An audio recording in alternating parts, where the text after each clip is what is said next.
پیارے بھائی اور بہن، ہم پڑھیں گے خروج کی کتاب باب 22 اور اس کی آیت 21۔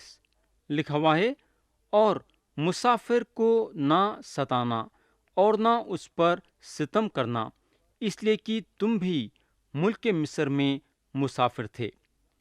تو دوست، یا خدا اسرائیلیوں کو احساس دلا رہا ہے کہ مسافر کو نہیں ستانا۔ خدا ان کو مصر کے بارے میں بتا رہا ہے اور یاد دلا رہا ہے وہ ان لوگاں مصر میں کیسا ستائے گئے تھے۔ خدا کا بولنے کا مطلب یہ ہے کہ اگر تم لوگاں مصر کے غلامی کو یاد کریں گے تو تم لوگاں مسافر کو نہیں ستائیں گے۔ یہ خدا کے طرف سے ایک اچھی صلاح ہے۔ آیت 22 میں لکھا ہوا ہے، تم کسی بیوہ یا یتیم لڑکے کو دکھ نہ دینا۔ اگر ہم کلام میں غور کریں گے تو خدا حد سے زیادہ بیوہ اور یتیموں کا خیال کرا ہے۔ ایک بیوہ عورتچ جانتی کہ اس کے زندگی میں کتنی تکلیفیں آتی ہیں، یہ بات جو ہے انہیں جانتی ہے۔ ویسا یتیم بھی جانتا ہے کہ انہیں اپنی زندگی کتنے تکلیفوں سے گزارا ہے۔ خدا خاص طور سے ہم کو حکم دیا ہے کہ ہم بیوہ یا یتیم کو نظر انداز نہیں کر دینا۔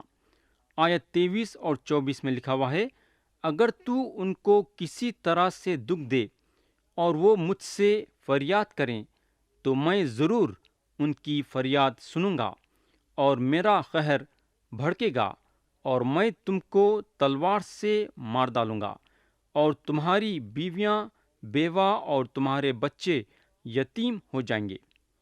پیارے بھائی اور بہن، بیوہ اور یتیموں کو دکھ دینے کا نتیجہ خدا اسرائیلیوں کو یہ بتایا ہے کہ تم لوگوں کے بیویاں بیوہ ہو جائیں گے اور بچے یتیم ہو جائیں گے۔ میں یہ بات سے یقین کرتا ہوں کہ خدا ضرورت مندوں کا خیال کرتا ہے۔ وہ ساروں پہ خدا کا خیر ہے جو ضرورت مندوں کو اذیت پہنچاتا ہے۔ آیت 25 میں لکھا ہوا ہے، اگر تو میرے لوگوں میں سے کسی محتاج کو جو تیرے پاس رہتا ہو کچھ قرض دے تو اس سے قرض خواہ کی طرح سلوک نہ کرنا اور نہ اس سے سود لینا۔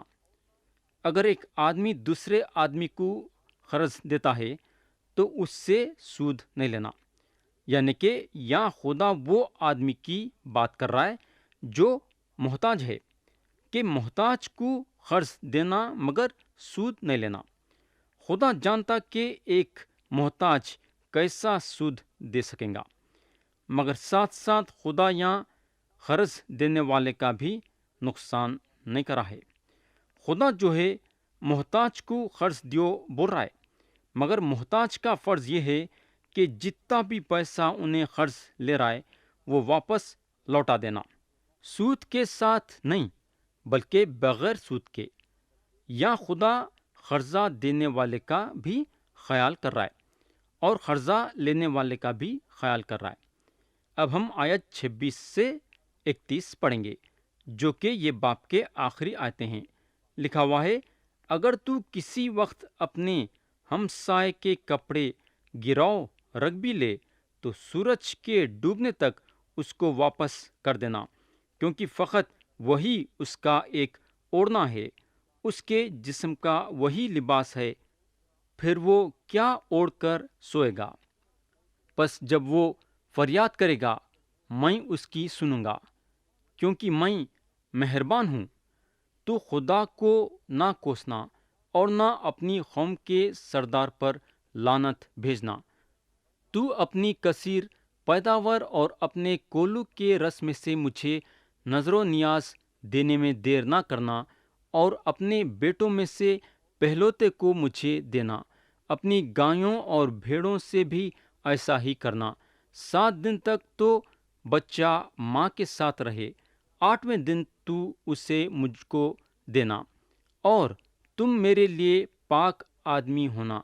اسی سبب سے درندوں کے پھاڑے ہوئے جانور کا گوشت جو میدان میں پڑا ہوا ملے مت کھانا، تم اسے کتوں کے آگے پھینک دینا۔ تو پیارے بھائی بہن، یہ چند باتیں خدا کی طرف سے دیے ہوئے قانون اور قاعدے تھے، اور خدا اسرائیلیوں کو یہ قانون اور قاعدے صرف پڑھنے کے لیے نہیں بلکہ عمل کرنے کے لیے بھی دیا۔ قانون اور قاعدے صرف پڑھنے کے لیے نہیں ہیں بلکہ پڑھنے کے ساتھ ساتھ عمل بھی کرنے کے لیے ہیں۔ اور بھی قانون اور قاعدے ہم خروج کی کتاب باب 23 میں دیکھیں گے۔ تو یہاں ختم ہوا باب 22 اور اب ہم باب 23 پہ جائیں گے اور اس کی آیت 1 پڑھیں گے۔ لکھا ہوا ہے، تو جھوٹی بات نہ پھیلانا اور ناراست گواہ ہونے کے لیے شریروں کا ساتھ نہ دینا۔ پیارے بھائی بہن، ہم یہ بات سے اپنے آپ کو سنبھال کے رکھنا کہ ہم کیا بولیں گے۔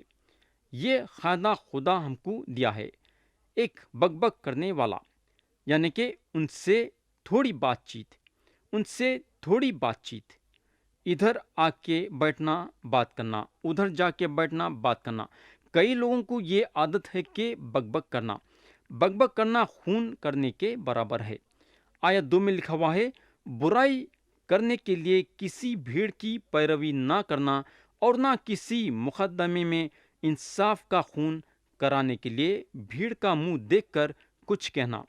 پیارے دوست، اگر ہم خدا کے یہ قاعدے پہ چلیں گے تو برائی کرنے کے لیے کسی بھیڑ کی پیروی نہ کرنا، تو میں یقین کرتا ہوں کہ یہ چیز ہم کو لڑائی جھگڑوں سے دور کریں گی، اور غنڈے جو جمع ہو کے لڑائی جھگڑے اور فساد کراتے وہ بھی نہیں ہوں گے، مگر شرط یہ ہے کہ ہر ایک آدمی یہ قاعدے پہ چلنا۔ ایک آدمی جو ہے ایک الگ ہی قسم کے کپڑے پہنا تھا، اور جب اس کو ایک صاحب پوچھنے لگے کہ تم ایسے کپڑے کیوں پہنے ہیں، تو یہ آدمی ان کو یہ جواب دینے لگا کہ میں آزادی کے ساتھ جینا چاہتا ہوں۔ جب یہ صاحب اس کے ساتھ کھڑے لوگوں پہ غور کرے تو ان کو پتا چلا کہ سب کے سب وہی کپڑے پہنے ہوئے تھے جو انہیں پہناوا تھا، یعنی کہ یہ آدمی ان کا ساتھی تھا۔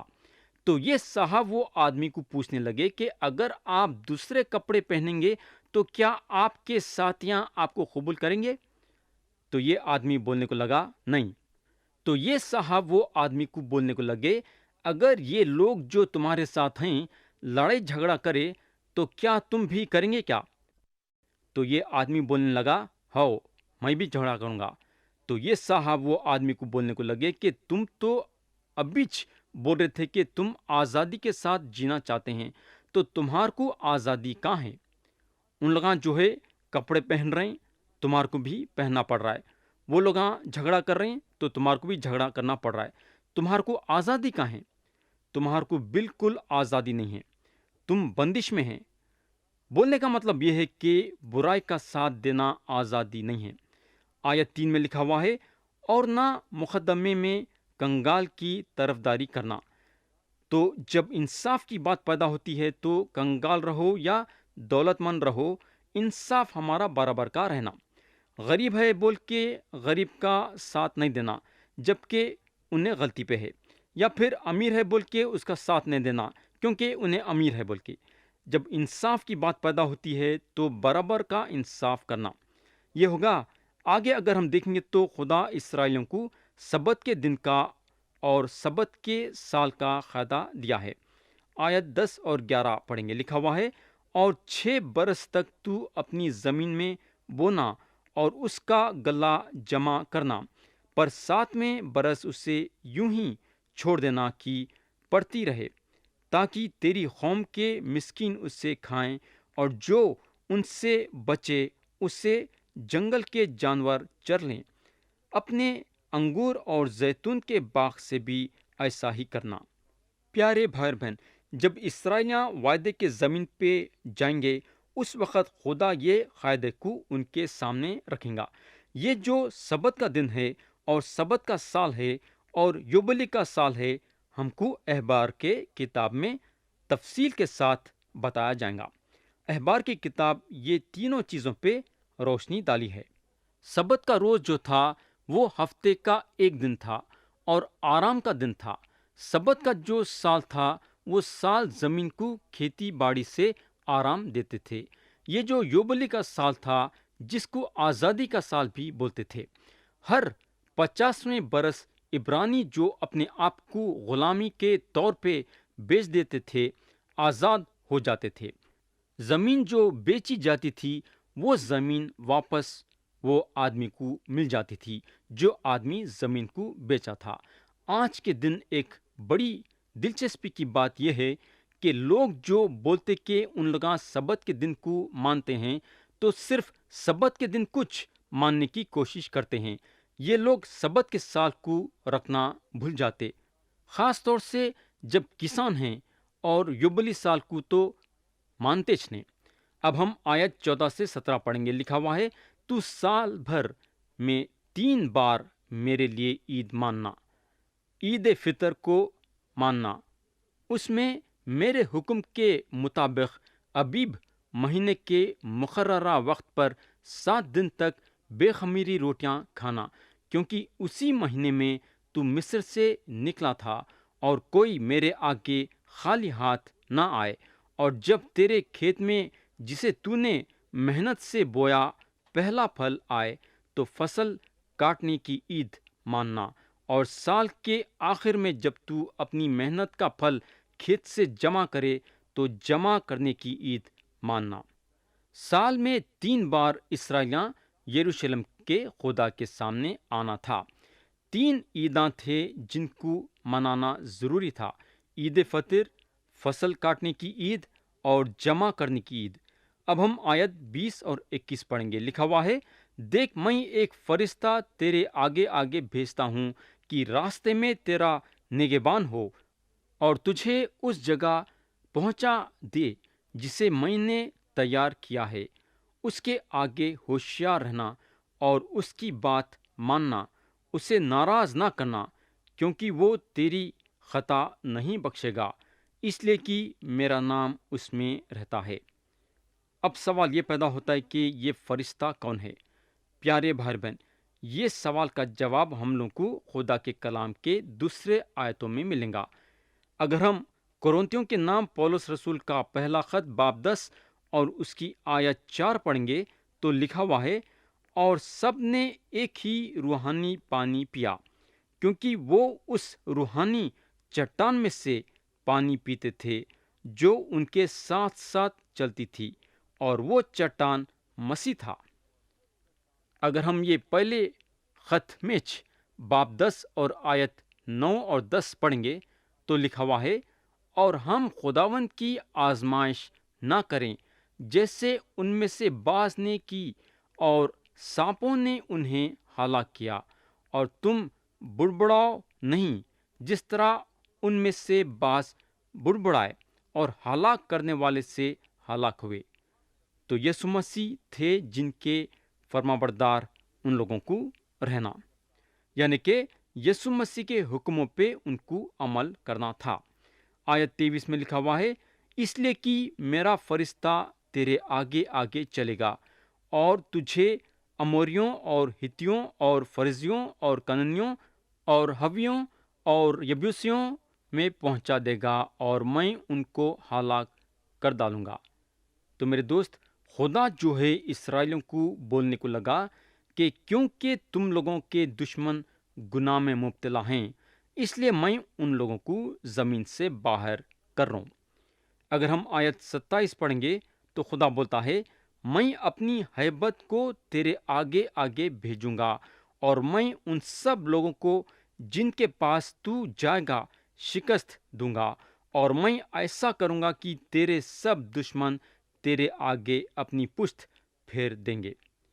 پیارے بھائی بہن، یہاں اسرائیلیوں کو یہ بول رہا ہے کہ یہ اس کا ارادہ ہے کہ انہیں ان لوگوں کو اسرائیل کے زمین پہ لانا اور وہ زمین ان لوگوں کو دے دینا۔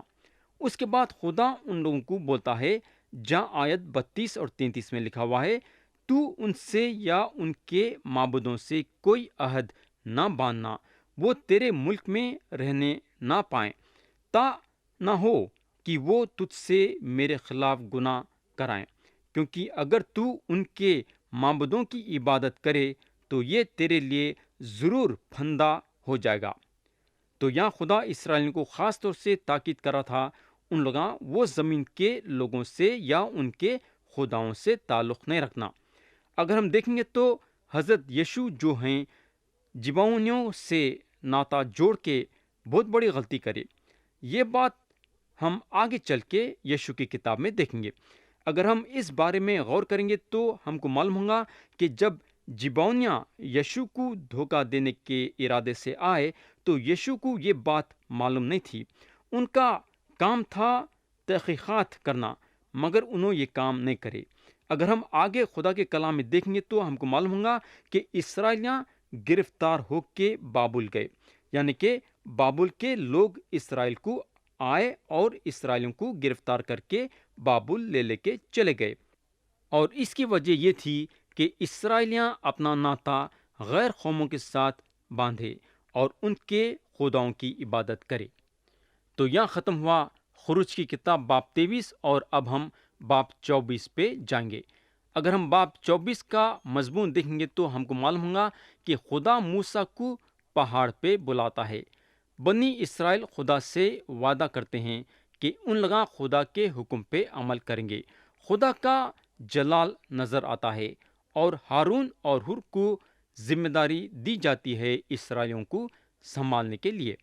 اب ہم آیت 1 پڑھیں گے۔ لکھا ہوا ہے، اور اس نے موسیٰ سے کہا کہ تو ہارون اور ندب اور ابیہو اور بنی اسرائیل کے 70 بزرگوں کو لے کر خداوند کے پاس اوپر آ، اور تم دور ہی سے سجدہ کرنا۔ تو خدا یہاں یہ لوگوں کو بولنے کو لگا کہ پہاڑ کے اوپر آؤ، مگر یہ جو لوگ تھے جن کا عہدہ اونچا تھا، ان لوگوں کو اس وقت دور سے عبادت کرنے کی تاکید کی گئی۔ اگر ہم واقعی میں غور کریں گے تو حالات کتنے الگ تھے شریعت کے دنوں میں، اور حالات کتنے الگ ہیں فضل کے دنوں میں۔ وہ زمانہ شریعت کا زمانہ تھا اور آج کا زمانہ فضل کا زمانہ ہے۔ وہ وقت پہ زمانہ کتنا الگ تھا، یعنی کہ حالات کتنے الگ تھے جب خدا ان لوگوں کو مصریوں کے بندش سے چھڑا کے فضل کے پروں پہ بٹھا کے لا رہا تھا۔ میرے بھائی، شریعت کے حساب سے آدمی کو عبادت کرنا ہوتا تو آدمی کو بہت دور سے خدا کی عبادت کرنا پڑتا تھا، مگر آج اگر ہم غور کریں گے تو خدا کا کلام افسیوں کے خط میں بتاتا ہے، جہاں باب 2 اور آیت 13 میں لکھا ہوا ہے، مگر تم جو پہلے دور تھے اب مسیح یسوع میں مسیح کے خون کے سبب سے نزدیک ہو گئے ہو۔ پیارے بھائی بہن، آج خدا فضل کے ذریعے سے ہمارے کو نجات دیتا ہے اور فضل کے ذریعے سے ہماری زندگی کو آگے بڑھاتا ہے۔ آیت 2 اور 3 میں لکھا ہوا ہے، اور موسیٰ اکیلا خداوند کے نزدیک آئے، پر وہ نزدیک نہ آئے اور لوگ اس کے ساتھ اوپر نہ چڑھیں۔ اور موسیٰ نے لوگوں کے پاس جا کر خداوند کی سب باتیں اور احکام ان کو بتا دیے، اور سب لوگوں نے ہم آواز ہو کر جواب دیا کہ جتنی باتیں خداوند نے فرمائی ہیں ہم ان سب کو مانیں گے۔ تو میرے دوست، جب خدا اپنے احکام اسرائیلیوں کے سامنے رکھا تو یہ لوگاں بڑی خوشی کے ساتھ مل کے خدا کو یہ بتائے کہ ان لوگاں اس کے حکموں پہ عمل کریں گے۔ یہ دوسرے بار تھا جو اسرائیلیاں خدا سے وعدہ کرے۔ جب اسرائیلیاں خدا سے یہ بولتے ہیں کہ ہو خداون، ہم کو تیرے شریعت کی ضرورت ہے، تو ان لوگاں اپنے خود کے بھروسے کو، اپنے خود کے قابلیت کو اور اپنے سخت گردن کو خدا کے سامنے ظاہر کر رہے ہیں۔ مگر بڑے مزے کی بات یہ ہے کہ ابھی خدا اپنی شریعت ان لوگوں کو نہیں دیا ہے، اور دینے سے پہلے ان لوگاں خدا سے وعدہ کریں کہ ان لوگاں اس کے حکموں پہ عمل کریں گے۔ ان لوگوں کو 10 حکمیں دیا اور چند قانون اور قاعدے بتایا، مگر اور بھی بہت کچھ خدا ان لوگوں کو دینے والا ہے۔ اور یہاں اسرائیلیاں خدا سے بولتے ہیں کہ ہم سارے باتوں پہ عمل کریں گے۔ بعضی وقت یہ سوچنا پڑتا ہے کہ اسرائیلیاں کیسا اپنے خود کے باتوں کے ذریعے سے دھوکہ کھا گئے۔ میرے بھائی، جو یہ یقین کرتے ہیں کہ ان لوگاں خدا کے حساب و کتاب سے جی رہے ہیں، تو یہ لوگ دھوکہ کھا گئے ہیں، اور یہ ایک خطرناک چیز ہے۔ یوحنا کا پہلا عام خط باب 1 اور آیت 8 میں خدا کا کلام بتاتا ہے، اگر ہم کہیں کہ ہم بے گناہ ہیں تو اپنے آپ کو فریب دیتے ہیں اور ہم میں سچائی نہیں۔ بولنے کا مطلب یہ ہے کہ آپ اپنے پڑوسی کو دھوکہ نہیں دیں گے، یا آپ اپنے بیوی کو دھوکہ نہیں دیں گے، یا پھر آپ اپنے میاں کو دھوکہ نہیں دیں گے، یا اپنے چاہنے والوں کو دھوکہ نہیں دیں گے۔ آپ اپنے آپ کو دھوکہ دیں گے۔